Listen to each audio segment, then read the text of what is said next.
je vous dirais Sahara marocain. Je ne peux pas vous dire autre chose. Sahara marocain, de par l'histoire, de par la réalité, je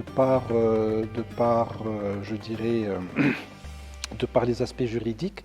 Donc il est marocain. C'est vrai qu'il y a un jargon onusien qui parle de Sahara occidental, mais vous ne trouverez chez aucun Marocain un doute sur la marocanité du Sahara. Mais je dirais qu'il y a eu une accélération dans une dynamique internationale en faveur du Maroc, en faveur de la position du Maroc, et je dirais de manière plus précise en faveur de la marocanité du Sahara. Je vais brièvement vous rappeler la reconnaissance de la souveraineté du Maroc sur le Sahara par les États-Unis en 2020. Je vais vous rappeler la reconnaissance de la marocanité du Sahara par l'Espagne, ancienne puissance coloniale qui occupait le Sahara. Il y a peut-être deux ou 3 ans de ça.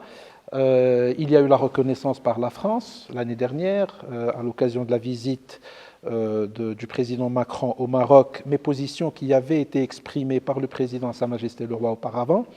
Des pays comme l'Allemagne, une grande partie des pays d'Europe centrale sont aujourd'hui dans cette démarche de reconnaissance de la souveraineté du Maroc sur le Sahara et aussi dans un appui, je dirais, total à l'initiative d'autonomie présentée par le Maroc en 2007 pour mettre un terme à ce différend régional.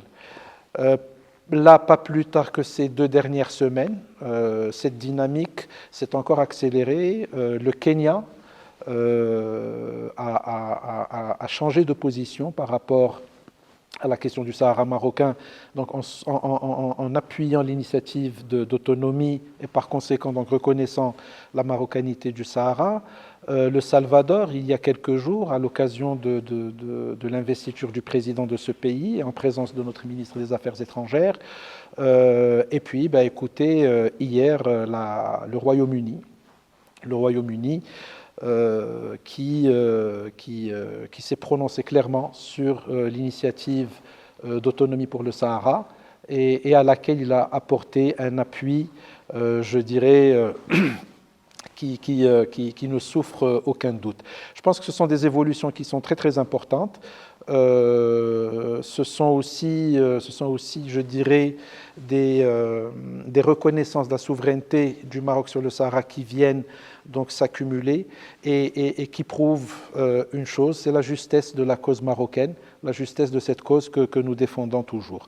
Bien sûr, aujourd'hui, les 2/3 des États membres de l'Union africaine ne reconnaissent pas le Polisario, c'est un fait. Dans une région qui vous concerne et qui est proche de vous, donc qui est la région SADC, sur les 16 États membres de la SADC, il y en a 6 qui ne reconnaissent pas le Polisario, dont Madagascar, qui a gelé sa reconnaissance du Polisario en 2005. Et sur ces 6 États membres, il y en a 5 aujourd'hui qui ont des consulats dans les 2 principales villes du Sahara marocain, à savoir l'Aïoun et Dakhla. Donc voilà où nous en sommes aujourd'hui et nous sommes persuadés que cette dynamique va se poursuivre et que d'autres pays vont, je dirais, prendre ce train pour justement mettre fin à un différend régional, mais aussi pour mettre fin à la souffrance de populations qui sont séquestrées dans des camps, dans les camps de Tindouf. Alors ça implique concrètement d'abord qu'il y a un retour à une légitimité. Le Sahara a toujours été marocain, les archives à l'international sont là pour le prouver. L'allégeance des populations du Sahara au trône du Royaume du Maroc sont là pour le prouver. Et comme vous le savez, l'allégeance des populations au roi, c'est le lien justement et le ciment de la société marocaine et du Maroc. Alors qu'est-ce que ça implique? Ça implique d'abord la fin je dirais, d'un différend artificiel qui a été hérité du temps de la guerre froide, parce qu'il ne faut pas oublier que tout cela est parti de certaines idéologies de l'époque, voilà, qui faisaient que les gens étaient alignés sur certaines idéologies, d'une part. Comme je vous ai dit, c'est aussi, ça devrait accélérer donc la fin de la souffrance de ces populations qui sont séquestrées dans les camps. Ça veut dire aussi paix et stabilité pour toute la région du Maghreb et au-delà, toute la région du Sahel.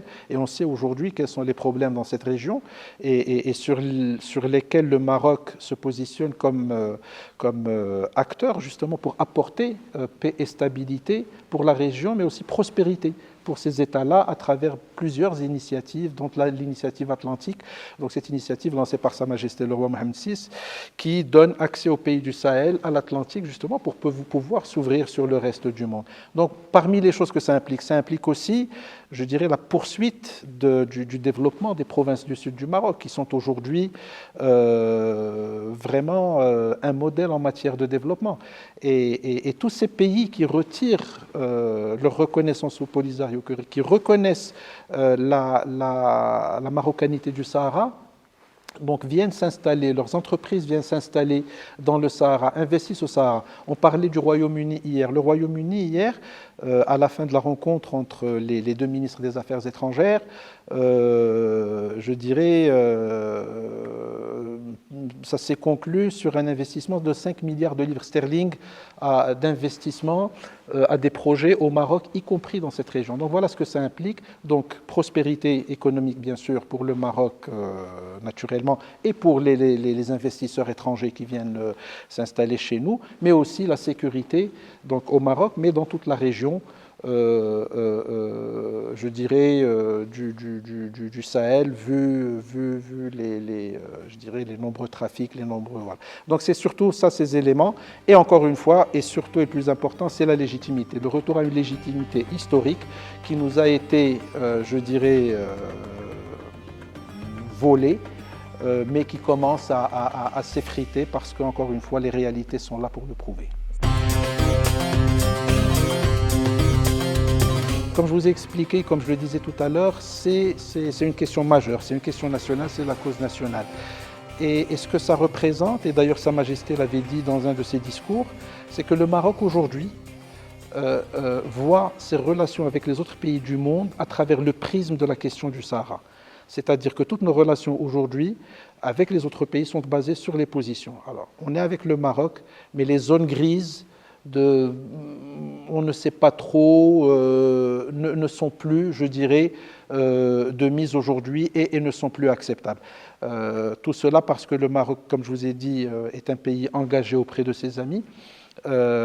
Et pour qu'on puisse commercer avec le Maroc, pour qu'on puisse coopérer avec le Maroc, pour qu'on puisse travailler avec le Maroc, il faut des positions très claires. Et Sa Majesté, encore une fois, l'a très très bien précisé en disant que le Maroc voit ses relations avec les autres nations du monde à travers le prisme de la question du Sahara marocain. C'est déterminant, c'est vraiment, je dirais, un élément fondamental de nos relations avec les autres pays. Moi, je vous dis aujourd'hui, plus des 2/3 des États membres de l'Union africaine ne reconnaissent pas.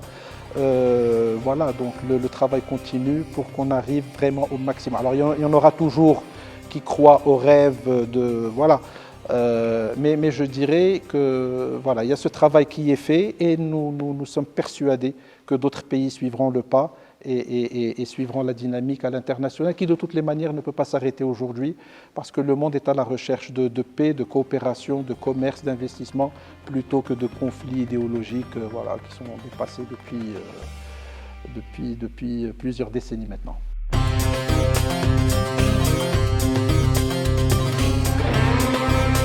Alors comme vous le savez, enfin bon, c'est pas pour refaire l'histoire ni pour adresser une quelconque, je dirais, idée négative, mais Madagascar a été parmi les premiers pays à reconnaître le Polisario, vous le savez.